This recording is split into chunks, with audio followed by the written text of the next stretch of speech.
Mobile से मंगा।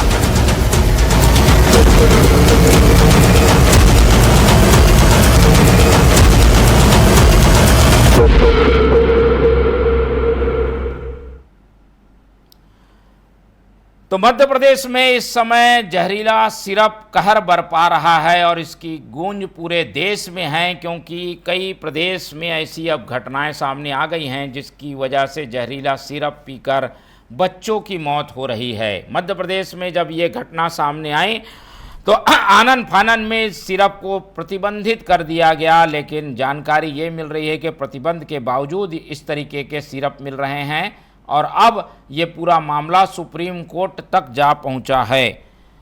याचिकाकर्ता में सेवानिवृत्त जज की अध्यक्षता में राष्ट्रीय न्यायिक आयोग एवं विशेषज्ञ समिति गठित करने की मांग की गई है, क्योंकि ये सिरप जानलेवा आखिर हुआ कैसे, इसकी सत्यता सामने आनी है।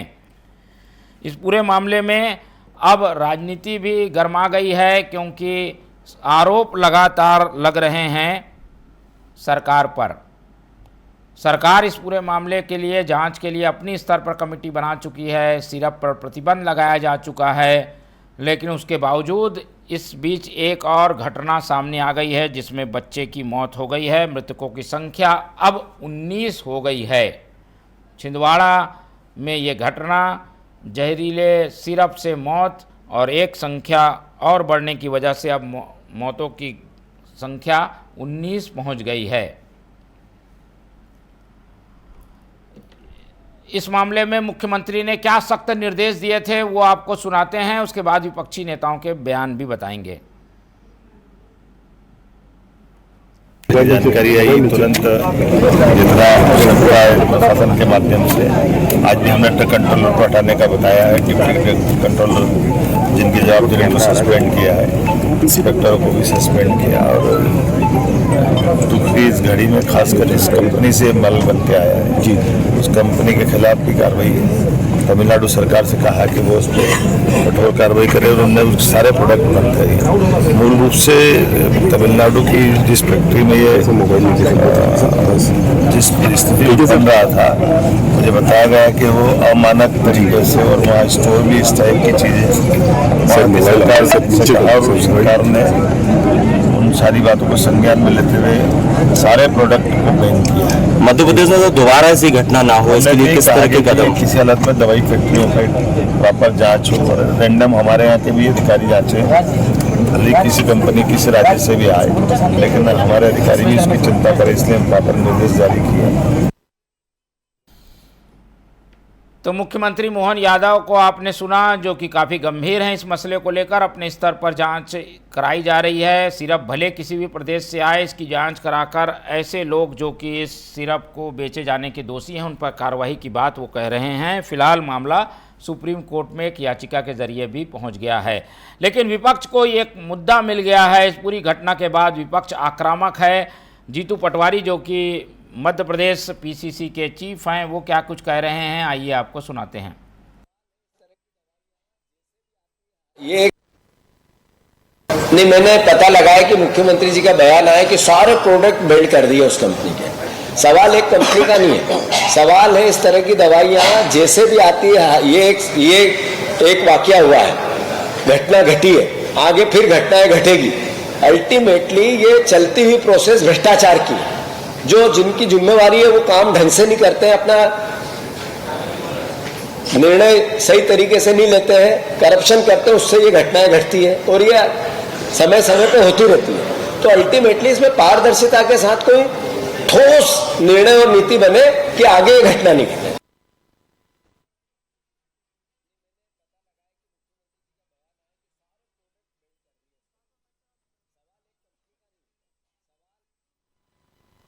नहीं, मैंने पता लगाया कि मुख्यमंत्री जी का बयान आया कि सारे प्रोडक्ट बिल्ड कर दिए उस कंपनी के।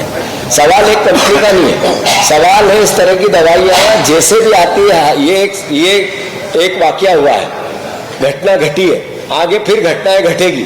अल्टीमेटली ये चलती हुई प्रोसेस भ्रष्टाचार की है। जो जिनकी जिम्मेवारी है वो काम ढंग से नहीं करते हैं, अपना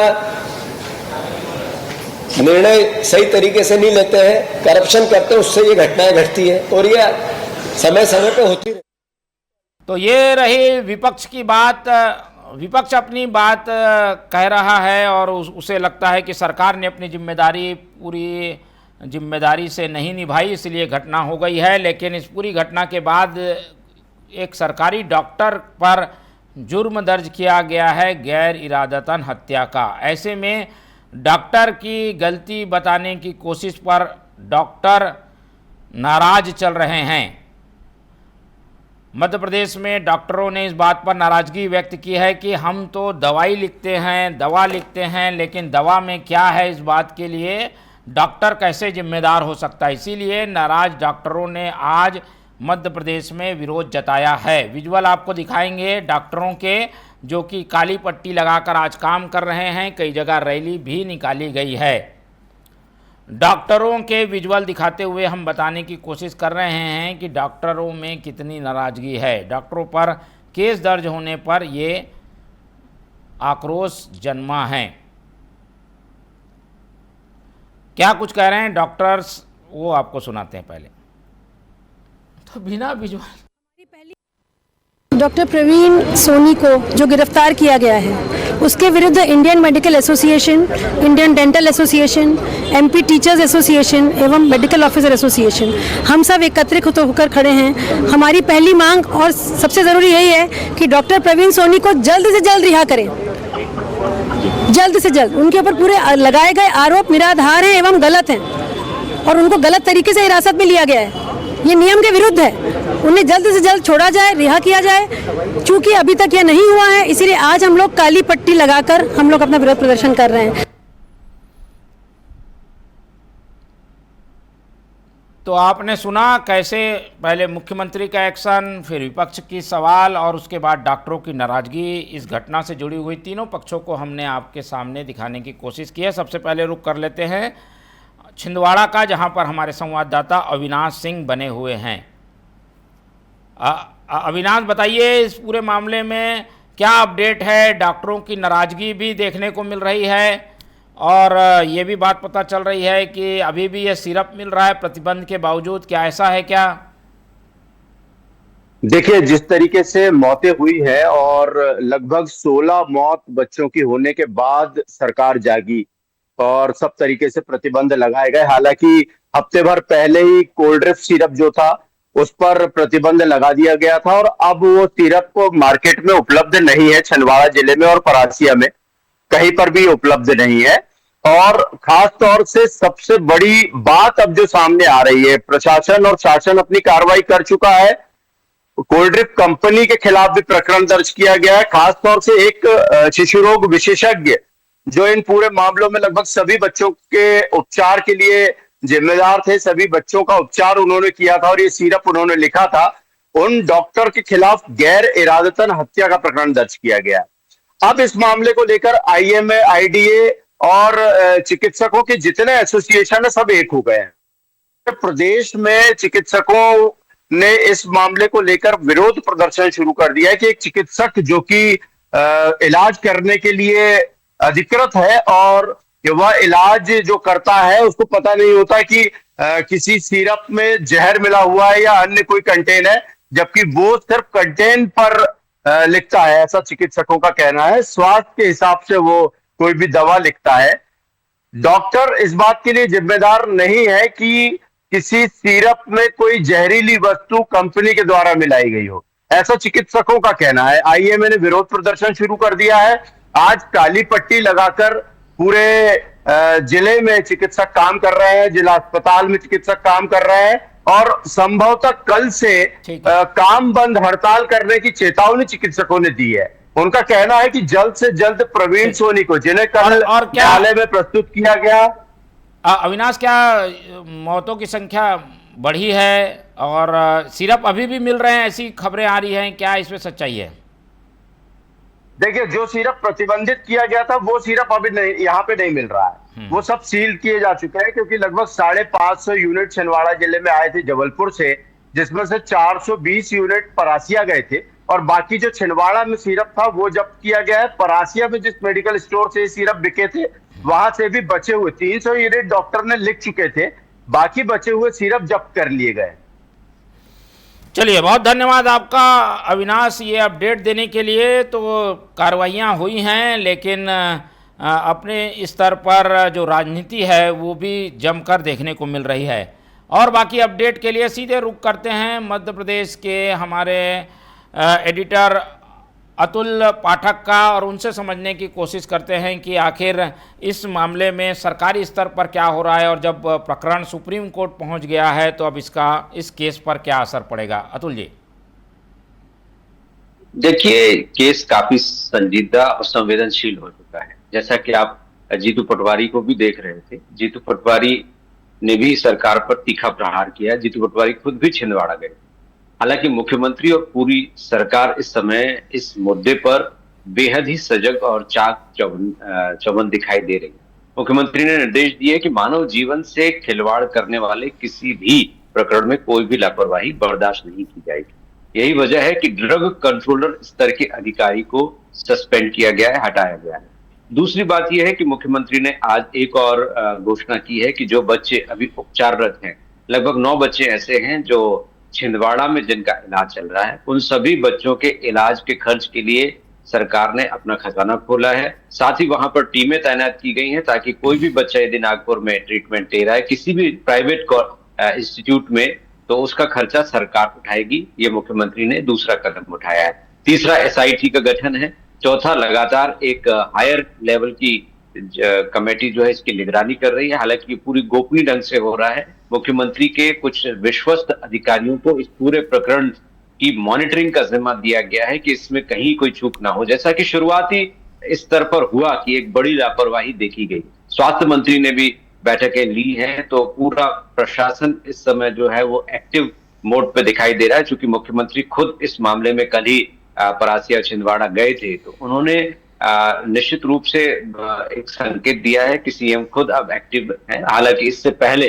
स्वास्थ्य मंत्री की निष्क्रियता पर जरूर सवाल उठे थे और उनका इस्तीफा भी कांग्रेस की तरफ से मांगा गया था। दो स्वास्थ्य मंत्री है, मैं आपको बता दूं। एक राजेंद्र शुक्ला है जो प्रदेश के उप मुख्यमंत्री भी हैं, दूसरे नरेंद्र शिवाजी पटेल हैं जो राज्य मंत्री का जिम्मा संभाल रहे हैं। प्रशासन शासन में इतने बड़े स्तर पर बड़ी लापरवाही शुरुआती दौर में देखी गई, लेकिन जैसे ही मुख्यमंत्री ने इस पूरी घटना पर निगाह दौड़ाई और कमान अपने हाथों में ली, तब से लगातार अपडेट्स हमें मिल रहे। बिल्कुल। और ये जो बातें सामने आ रही हैं कि विपक्ष कह रहा है कि ये गुजरात से सिरप आए, इसको क्या गुजरात कनेक्शन से जोड़ने की बार बार कोशिश हो रही है, इसके पीछे क्या राजनीति देखते हैं आप? देखिए, ये जो पूरा मामला है ये सिर्फ मध्य प्रदेश तक सीमित नहीं है। ये एक बड़ा ड्रग रैकेट है। ये अब इसमें IMA को जरूर दिक्कत हो रही है कि एक डॉक्टर को क्यों गिरफ्तार किया गया, लेकिन हकीकत यह है कि डॉक्टर्स और ड्रग कंपनी का जो गठजोड़ है वो किसी से छिपा नहीं है। और इसके तार गुजरात में भी है, अभी उत्तर प्रदेश में भी इस तरह का मामला सामने आया और पूरे देश में ही इस तरह की स्थितियां हैं। तो अभी शुरुआती दौर में कहना जल्दबाजी होगी कि गुजरात इसके बेस में है या केंद्र में है, लेकिन निश्चित रूप से दूसरे राज्यों तक इसके तार फैले हुए हैं। कहां से ये नेटवर्क शुरू हुआ, क्योंकि जब इस दवा पर प्रतिबंध लगाया गया तो बड़े स्तर पर कलेक्टर ने दबाव आने की बात भी सूत्रों के मुताबिक स्वीकार की है। तो निश्चित रूप से दवा कंपनियों के पीछे कुछ बड़े हाथ हैं। उनमें गुजरात का कनेक्शन भी हो सकता है, यूपी का कनेक्शन भी हो सकता है, और बड़े स्तर पर किसी बड़े राजनेता या बड़ी कोई लॉबी इसमें सक्रिय हो सकती है जो शासन पर दबाव बना सकती है, क्योंकि जो कंपनी है उस पर उस ढंग से कार्रवाई नहीं हुई जिस ढंग से होनी थी। हालांकि FIR हुई है, लेकिन जिस तेजी से काम होना था उस तेजी से नहीं हुआ। तो कहीं कोई दबाव तो नहीं है, इस बारे में खुलासा होने में थोड़ा समय लगेगा, लेकिन निश्चित रूप से पीछे कुछ बड़े हाथ। और ये जो 2 सिरप बताए जा रहे हैं, क्या यही मौत के कारण बने कि और कई सिरप हैं जिनकी जांच करके उन्हें प्रतिबंधित करने पर भी विचार चल रहा है, जो कि इस तरीके से घातक हो सकते हैं बच्चों के लिए? नहीं, देखिए, अभी तो एक ही सिरप जो है कोल्ड ड्रिंक, इसमें 46.2 डाइएथिलीन ग्लाइकोल की पुष्टि हुई है। 2 अन्य सिरप हैं, नेक्स्ट्रो DS और मेफ्टॉल P, इनकी दोनों की रिपोर्ट बिल्कुल सही आई। ठीक है, तो एक को प्रतिबंध कर दिया गया है। जी जी। ठीक है, तो इस पूरे मामले में हम अपडेट आपसे लेते रहेंगे अतुल जी। फिलहाल ये जहरीला सिरप कांड लगातार चर्चा में बना हुआ है। बहुत धन्यवाद हमारे साथ जुड़ने के लिए। कोशिश यही है कि ये जो सिरप है उसे बाज़ार में जाने से रोक दिया जाए। प्रतिबंध तो लगा दिया गया है, कई बार देखने को ये मिलता है कि प्रतिबंध बेअसर हो जाता है, और इस तरीके के कई और सिरप भी हैं जिनकी जांच रिपोर्ट आनी बाकी है, जो कि संदेह के दायरे में हैं। फिलहाल जहरीला सिरप पूरे देश में एक खौफ का नाम बन चुका है। बच्चों को क्या दवाई दी जाए, कैसी दवाई दी जाए, इस पर माँ बाप सोचने के लिए मजबूर हैं। फिलहाल मामला सुप्रीम कोर्ट तक भी पहुंच गया है। अपडेट इस पर हम लगातार आपको देते रहेंगे।